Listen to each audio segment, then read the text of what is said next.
弟兄姊妹平安，今天是2022年的5月17号。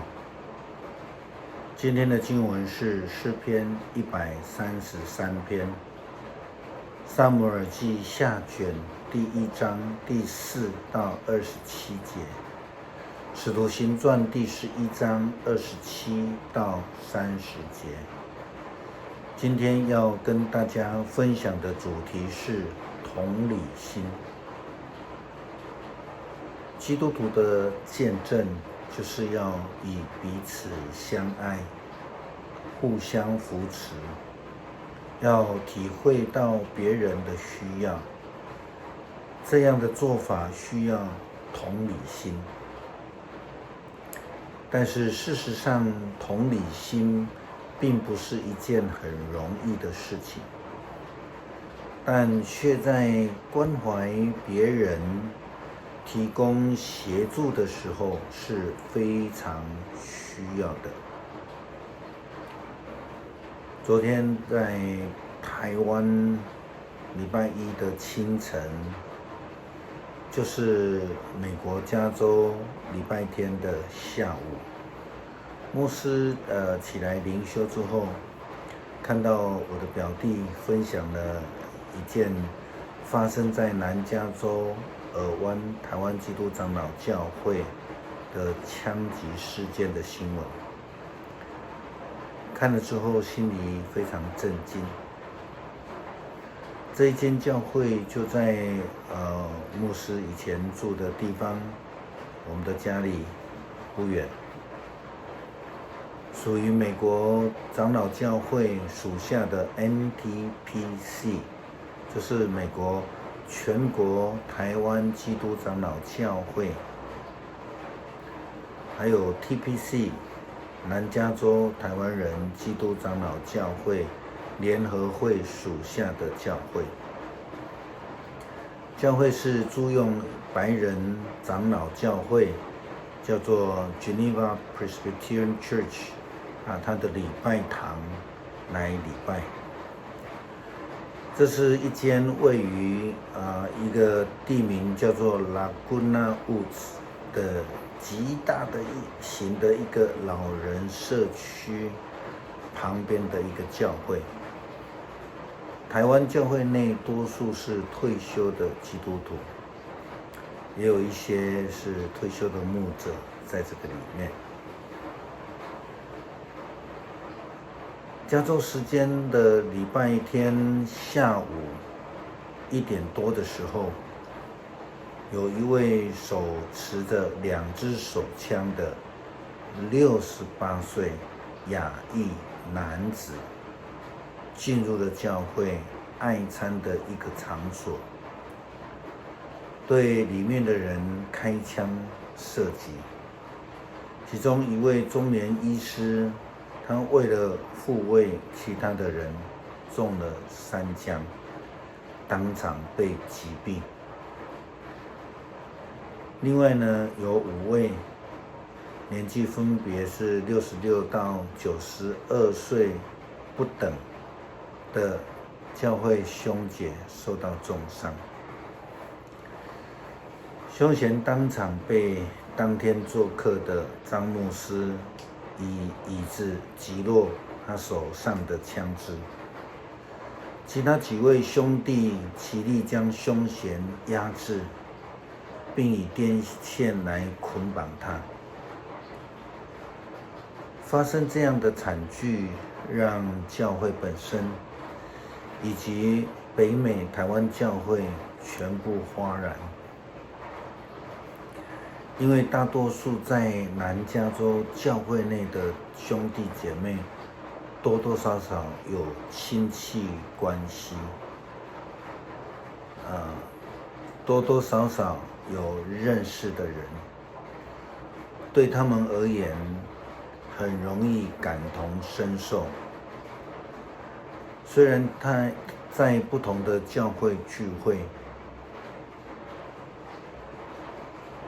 牧师虽然已经从去年7月就已经回到台湾牧会，但是尔湾教会有许多的同工退休的牧者、兄姐，我们都有认识。对于这个惨案的发生，也心有戚戚焉。虽然如此，牧师虽然心里难过，但是仍然无法真正的与他们在现场30几位目睹的兄姐，或是死伤者的亲人有同样的感受。真的是但愿我们慈爱的上帝赐下怜悯，安慰死者的家人，并医治受伤的人。目前许多的资讯都很混乱复杂，因为都来自现场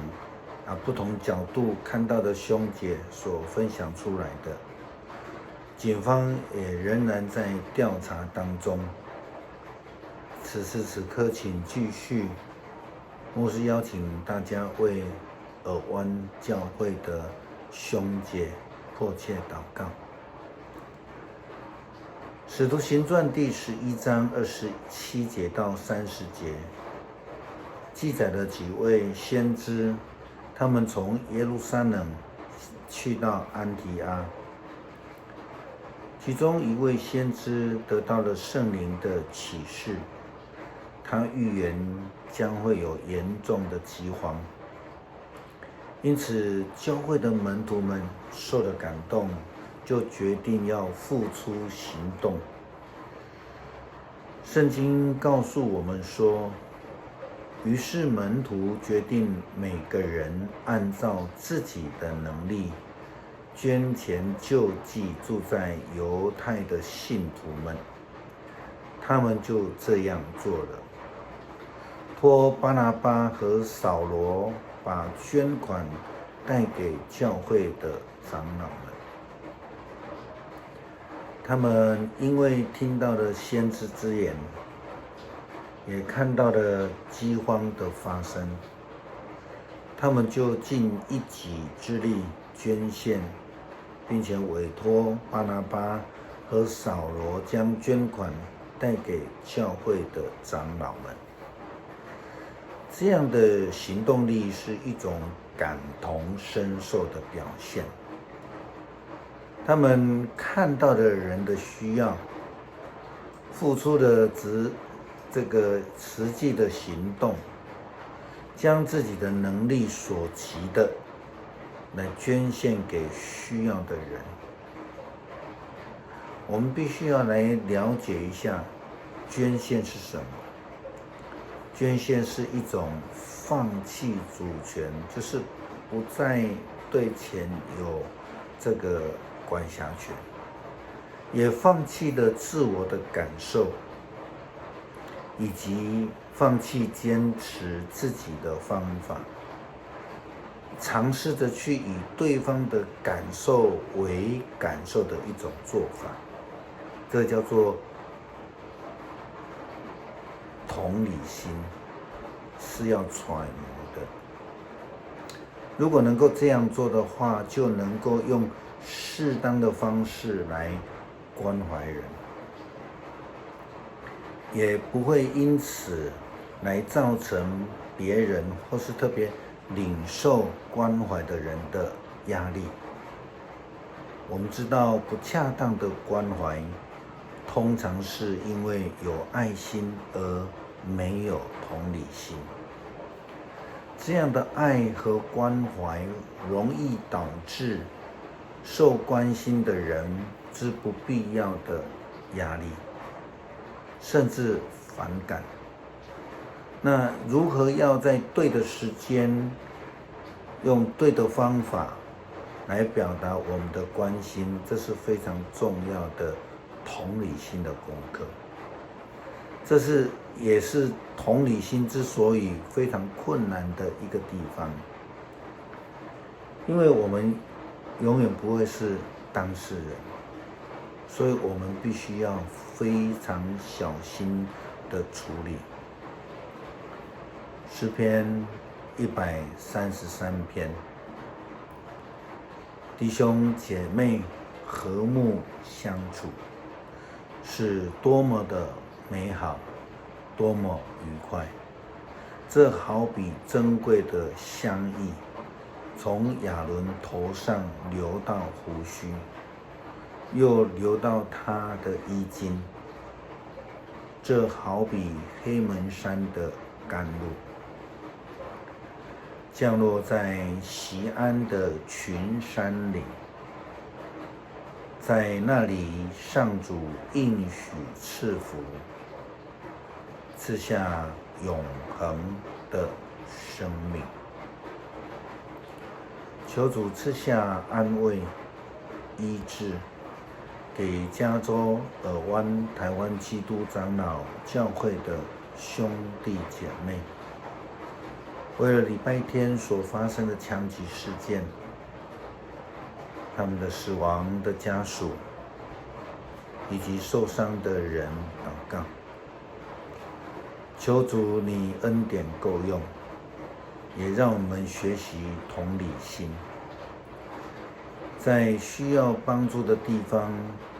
在人的身上，以最适当的方式来付出我们的关怀与爱。祷告，奉主耶稣基督的名求，阿们。